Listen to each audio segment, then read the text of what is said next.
Welcome to the Rural Missions Podcast. We exist to enable rural churches in God's mission. So join us now as we hear stories of hope from across the UK. So welcome to today's podcast. My name is Bob Goody. I am the Chief Executive for Rural Missions, and today I am joined by Jon Sewell, aka Jon Jackal. Yeah. So, Jon, it's great to have you on today's podcast. Now, why don't you start us off? People listening might not have heard of you. Who are you? Where are you from? What do you do? Yeah, well, it's good to be here. Thank you for having me on, Bob. So my name is Jon Sewell. So I'm an evangelist and I work for British Youth for Christ. But you did say Jon Jackal, so I'm also an artist as well. And I work for an organisation called British Youth for Christ. And I love it. And I talk about Jesus to young people in schools and across Britain. And it is my passion, my love. And I'm fortunate enough for it to be my job. So, Jon, you said that you're an artist. Like, what do you mean by artist? Do you go around with a canvas into schools? Yeah, no. So I'm a singer and a rapper. So I was originally I used to work for the Message Trust. I was at the Message Trust for a little while, and I was in a band called Soulbox, and I sang and I rapped, sharing Jesus in schools. And then I did that for about 4 years, sharing Jesus relevantly with young people. And then I moved to Youth for Christ, where actually, Bob, you were my line manager. I was. You were my line manager. And together... Good days, the good old days. And we did mission and evangelism in Britain.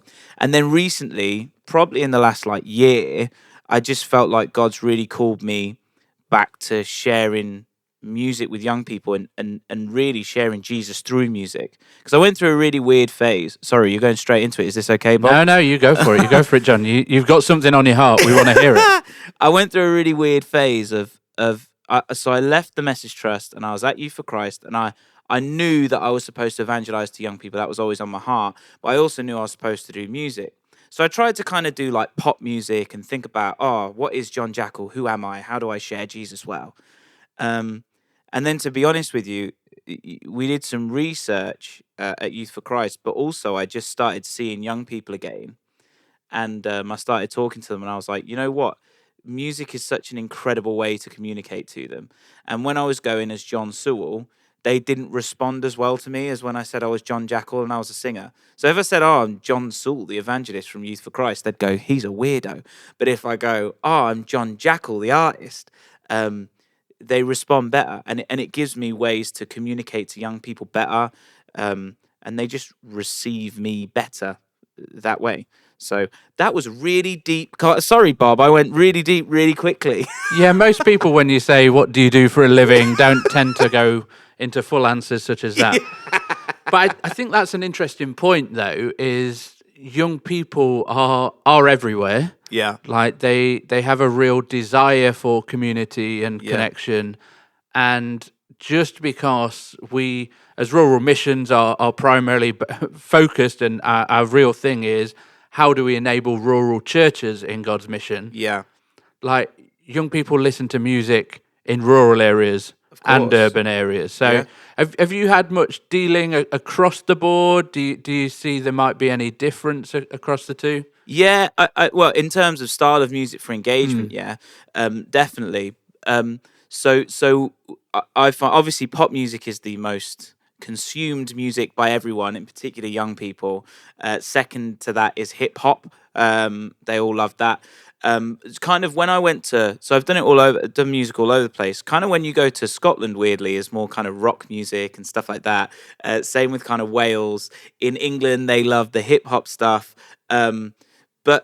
And in rural areas, they just kind of love the same kind of thing. I would say, arguably, you probably have rap, probably a bit more used in the cities, and then maybe indie music. I think it would probably still be the thing that in rural areas. But one thing I will notice in mission, particularly music mission, in my opinion, I think it works better in rural areas, if I'm being totally honest. And the reason is because, this is the reason I think. It doesn't necessarily mean it's true. But say I go to London and I go, I'm going to do a schools week. So what I do is a lot of it is in schools. So I'll go and do some music and talk about Jesus in schools. right? So I'll go to a school, and if it's in London, they're so well resourced generally in larger cities. So the young people have got so much that they're doing all the time, so many clubs, and generally, and I hate speaking generalities because they're not always true, obviously, but in rural areas, they tend to be more kind of under-resourced. So the young people respond so much better to an active mission week because they go, wow, like it makes them feel more special almost, like we've got something to go to and to be excited about. So I actually think where I see the best response, probably on reflection, is in rural areas. And like I've been a youth worker now for 24 years. That is my background. Yes, Like it is, I, Bob. I Yes, it love young is. people, and you see so much need in the lives of young people. Yeah. But for me, I've never seen a difference in the needs between young people in urban or rural contexts. I don't think so. I agree Like with you. Yeah. young people are the same wherever you go, and I think as you've been just sharing that you see some of the greater responses in rural is because there is such a great need for community, for network, for being together. And so all of a sudden they're having an opportunity, not just within the school, but outside of school to Yeah. gather, to hear, to respond to stuff. So for you, John, like you've been a youth worker for some time as well. Yeah. Gosh, I Look, think it's nearly 10 years, Bob. That makes me feel so old. yeah, we won't get into age on this podcast. It's all good. It's all good. Now, for you, what would you say the current state of the nation is almost with young people? What do you see as some of the needs that they're really facing, some of the struggles that they're facing? I mean, well, first, it's not very. It's quite sad. The first of all, as in when you look at the statistics, I think it was Youthscape that did some, wasn't it, Bob? You'll be able Yeah, to tell me. yeah. Youthscape did some statistics on young people in church, and I think it was less than 3% is what they said, that are actually in church actively. So first of all, like young people don't really know Jesus. They're not even familiar with Christianity as a faith. A lot of them aren't. Some of them now you even need to like Jesus who almost. How weird is that? You know. But that's one thing which obviously for me I want to share Jesus. But in terms of actual need, like things like occult are on the rise. And I actually think that is in more rural areas as well. I think the occult stuff, that's on the rise. Depression's on the rise. Gender identity, sexuality, all those different kinds of things. I mean, the gender identity thing is the one that's really, I think, throwing people a lot, and it throws me because it's so foreign and it's so new. Also, I think that social media has a massive impact on young people and is almost exacerbating. I don't know how to say that word. I just tried. One of those two was right. Some of these issues as well. So when I speak to young people, interestingly, I've spoken to 3 young people all at the same week, and they all had gender identity issues. And I said to them, how did you come to this conclusion? How did you get there? And you know what they said? And it made me so sad. They said, I met someone on TikTok and they told me I was trans. I went, my gosh, like kids are almost have so many options. They have no clarity and they find a random adult, I think, on a social media thing and it defines them because one person says something that's some sort of clarity. It's so weird. I mean, yeah. Yeah, and it's in this. Well, we're sort of postmodern now, aren't we? Yeah. Where your truth is your truth, and there's no such Yeah. thing as a full truth almost. And as Christians, that we know that that's not the truth, Yeah. because Jesus says that I am the way, the truth, and the life. And our whole purpose as the church is to help people to understand this Yeah. way, this truth, this life that can only come through Jesus. And even as an adult, Yeah. like even now, I still see the same issues and the same challenges facing people my age. Yeah. That we're struggling with our identity, we're struggling with depression and a cult with people around as well, and just that fall into a trap of I just need to find something to fill that gap, to fill Yeah. that void.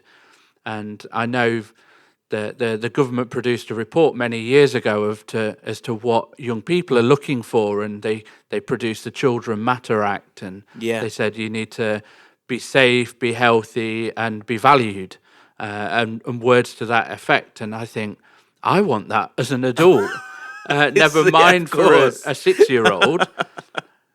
But we've actually got the reality that we can do something about it. Yeah. And for some of the young people that we come into contact with, they face a reality where they're not safe. No. They can't be healthy, and they've not got the choice in that matter either. So obviously you go round and try and bring this message of hope and to share a different reality to young Yeah. people. Like, what do you believe the church should be doing to help young people at this time? If you were running the world in the church, if I was the church, literally, and I get to make every decision. yeah. I know I am the church. What should we do? I feel, first of all, I don't know if I feel necessarily qualified for the whole church, but if it was something, I mean, so there's some things that are really sad, right? Is I feel like when I talk to churches, the first thing to go, certainly post-COVID, and it's not a judgment, it just seems to be a general, is like the youth worker roles go, right? And that's been really sad. And I feel like, so actually Youth for Christ did some research, and they identified some of the issues with youth work. One is there's not enough volunteers. Two, people feel like underqualified to work with young people, which I think is an interesting one. And then there was something else, but those two, look at me. There's something else. Yeah. It definitely A worked real for them. spokesman of Youth for Christ research there. Yeah. No, but I can't remember. The reason I mention it is if you could find some time within your church to volunteer with young people or get to know young people, that would be really, really valuable. If you could just as churches try and build stuff around your young people, that would be amazing. Another thing that is always I don't know how to fix this, as in, because it's such a cultural thing, is a lot of the stuff that we love about church as adults, kids don't really care about. So like when you go and if it's hymns, for example, that is just something that we as adults can engage with that because we understand that culture and it means something to us. For them, it is just so foreign. So it's almost like making things and putting things in that are really relevant for young people. For me, I think that's what it is. And also being willing to like spend time with them. Like I remember in the research, it talks about, look at me talking about the research and I couldn't mention the other thing earlier. Anyway, in the research, it talks about older people feeling like they're not qualified. Everyone needs a grandma. Everyone needs a granddad. You know, the biggest influence pretty much on my life was my granddad. And that was such an amazing, incredible relationship. And people would love that. Also, like, you pray for young people, man. Prayer matters. And prayer makes a difference. In my life, I became a Christian because my grandma prayed every single night. That's why I became a Christian, not because some really cool youth worker turned up in their cool cap and baggy jeans and went, "Hey, you heard about Jesus?" It was one faithful woman every day crying and praying for me that I would find Jesus. So, I mean, that was such a roundabout way and there was probably nothing there. But, like, pray for young people. Try and prioritize them in your church services and in your church. Make them feel valued. Like, they don't feel valued at all. And then, like, don't be scared of them. They're humans too. And I guess make time for them if you can. Yeah, I'd completely agree with you, John. I think we are living in a world where some of the best youth workers that I know are in their 80s. Exactly. And not to disqualify yourself because of age or gifting or ability. Like, we don't need to be like young people. We just need to love young people, and they're looking for someone to stand alongside them and to assure them that they are loved, that they are valued, that they are secure, that they have a voice that is worth listening to. And as you say, like, you're trying to speak on behalf of the whole church. Yeah. But we aren't going to change everything overnight. There are things that we as adults and even older generations over me look and go, it's got to be our our hymns, and we need that tradition, and there is a strong place for that. Of course there is. Yeah. But is there a second service or a after school Yeah. or a way that we can use our building, use our resource to be a safe haven for young people to come and be themselves? Yeah, and the thing is, there is not a one size fits all either. I mean, I know we know that culturally and with different places, but with young people, there's not a thing, one space fits all.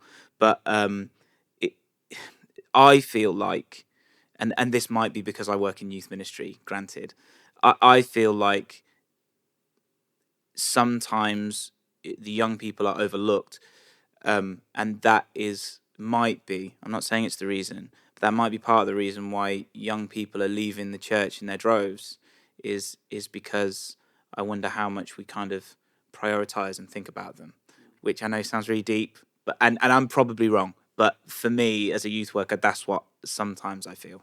Yeah, and there probably is a real reality in that, and I would agree pretty much on the whole on that, that people need to find a place that they feel valued and heard. Yeah. And sometimes the church isn't the place that it should be for us to be able to do that.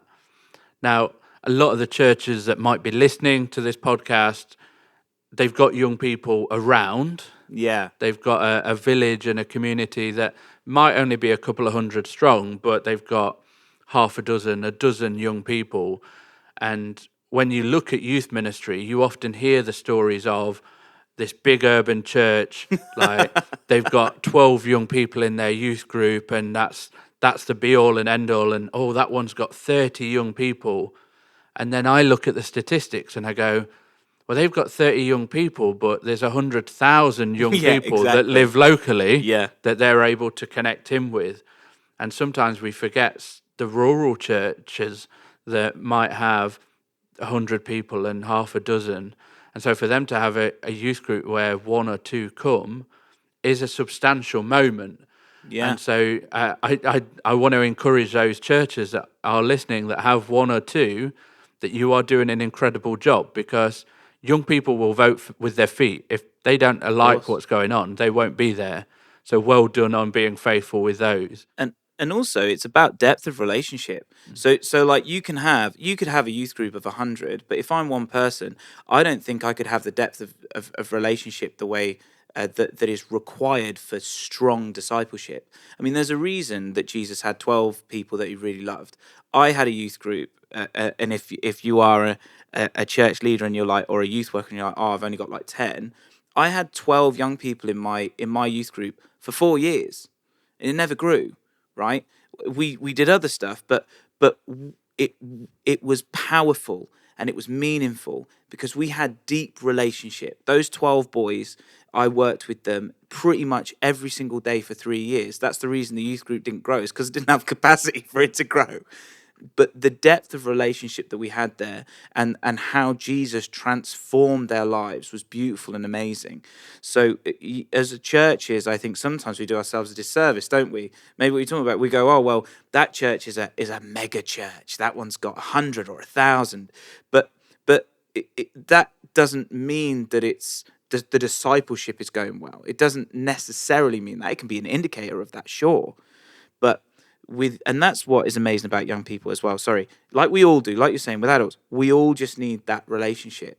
And if you've got 2 young people, but you're really investing in them and they're making good decisions and they love Jesus and they're like, you know what, we think this is great and amazing, that's still a good thing.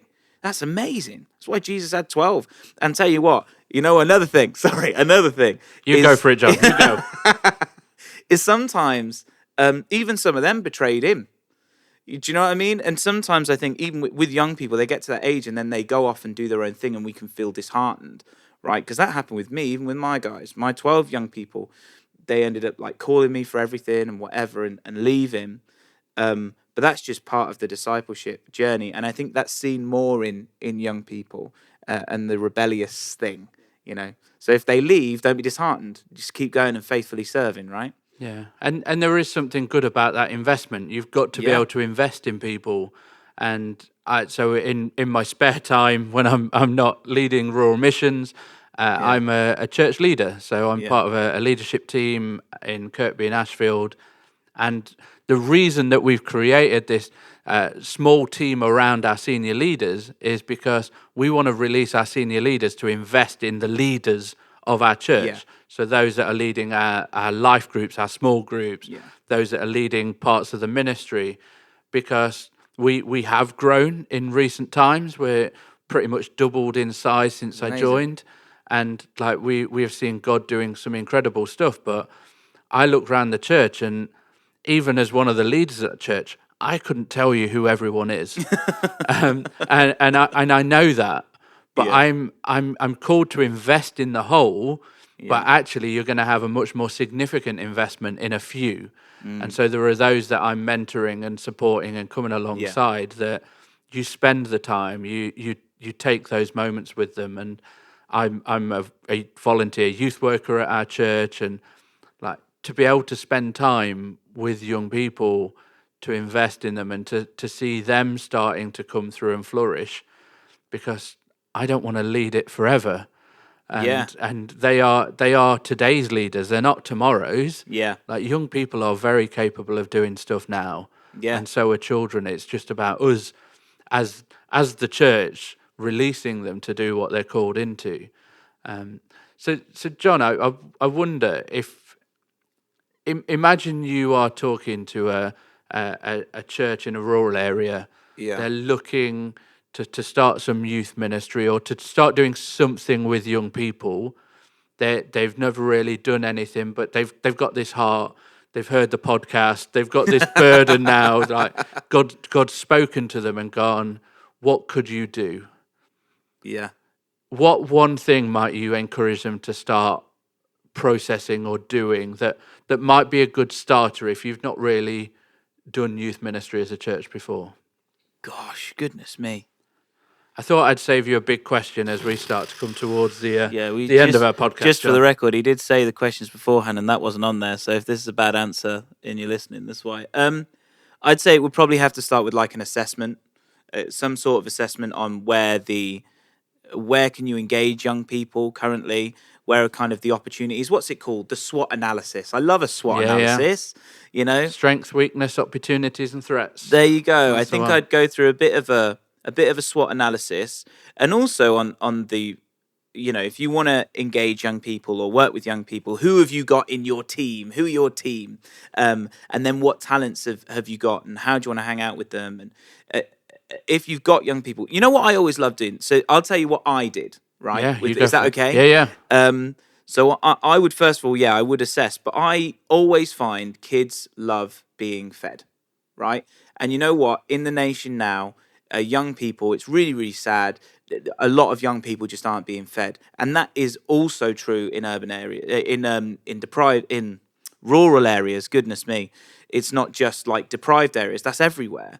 So, and kids love being fed. And you know what? A lot of people, if they're volunteering, maybe you love being a mum, maybe you love being a dad, maybe you love hosting people, maybe you think you're a great cook and you have the gift of hospitality. Kids love to be hosted and fed. I always think that's an amazing one. You might just want to provide a space for them that's fun. But for me, I sat with them, I ate with them. They were called Sunday meals.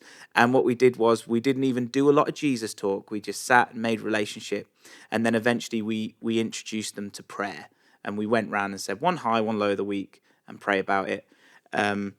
They loved rap, right? Now, I'm not saying you should start a rap group in your rural areas necessarily. Unless you have the gifting for it. But the only reason I started rap was because of my youth group. Now it's my job. But the reason I started rap was because young people, that's what they loved. They loved rap. So I started a rap club, and I had no idea how to do it. But we did it as a response of what the young people loved. So what do they love?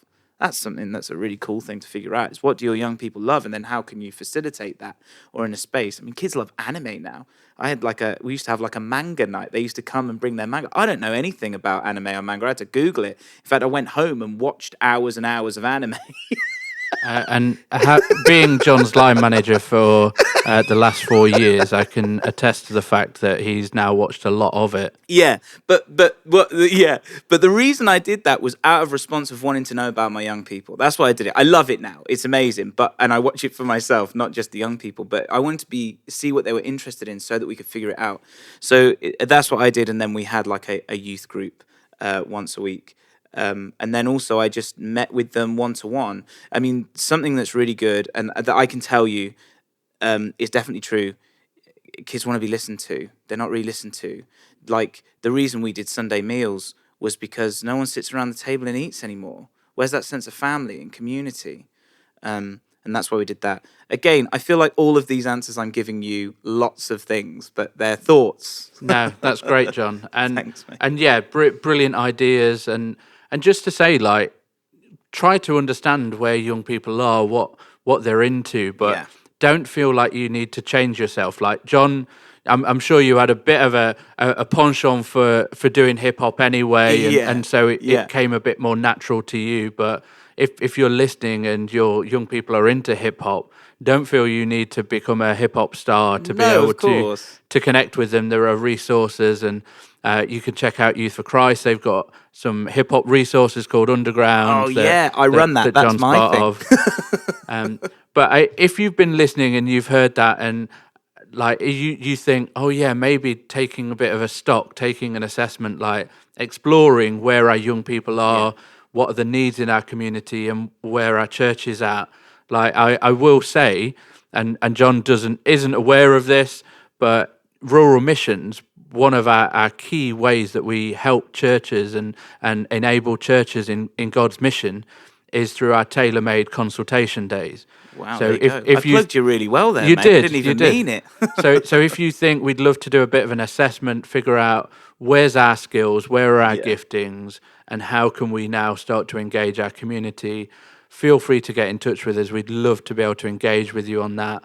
We come completely free of charge, and this has suddenly become an advert. So I'll come back to you, John, because the one thing that I want to do in every podcast is, yes, take a bit of a temperature check of where things are at. And today we've explored young people, but also I think it's important to remember some of the stories, some of the impact, because God is at work across our churches.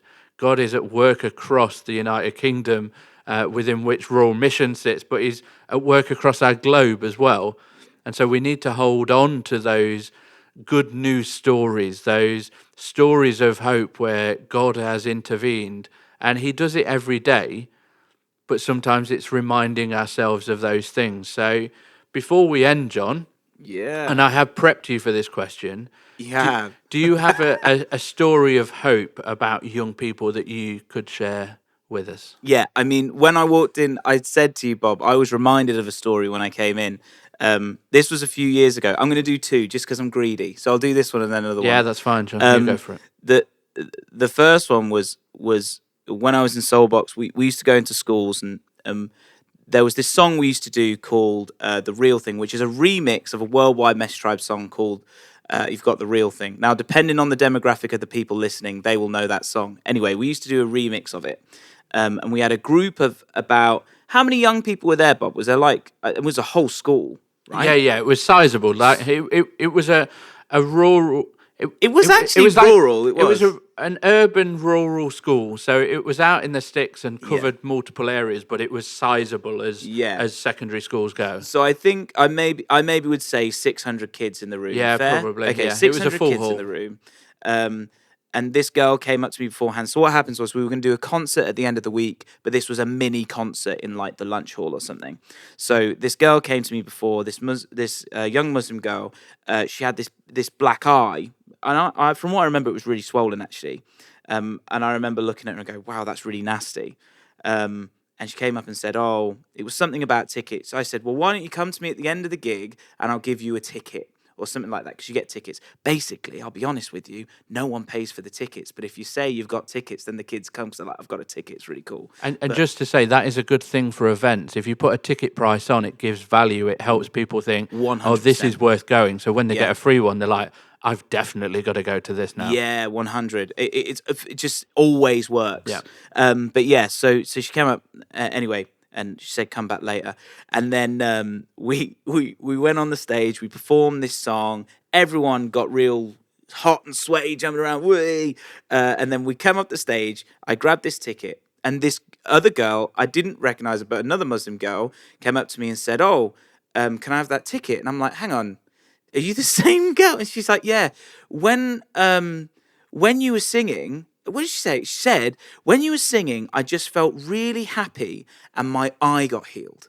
Yeah. And this is in a school where we weren't really even allowed to talk about Jesus that deeply. Yeah, you did no call, you did No no call, prayers, like no God's nothing. going to heal everyone today. It wasn't that kind of meeting. It was just literally she came up and said, "God's healed me." And it was one of the first things, and I thought, oh, this is really, like, this is a funny bit. Okay, this is great, because there was a priest next to us. And I went, "Great. Well, he'll be able to tell you, this priest." And I went to him and he just had this face and went, how do you explain it? But then it was an amazing opportunity to talk about how just God loved her as a father and how he wanted to look after her, and the way that he healed her physically. He wants to respond to her the same way with all the stuff that she's got going on inside, and explain Jesus, which was a very, there was a line to toe there, because you're in a school, and it would not have been appropriate for me to do a full gospel presentation for her. But that was a really, really beautiful moment. Last one. Is the other day I was at a Youth for Christ Centre and we did a gig. This kid came with his friend for the first time into a church, made a first-time decision, has since, for the last 6 weeks, been going to their weekly discipleship courses off the back of the event, made a decision to follow Jesus. And then when they asked him, what was it, what's happened that made you do it? He said, "I didn't know Christianity could be fun." And I was like, oh, yes, because the perception of young people is that Christianity is a dusty old religion that has no relevance. But the fact that this young person got it, this is actually exciting, just is so exciting for me. Yeah.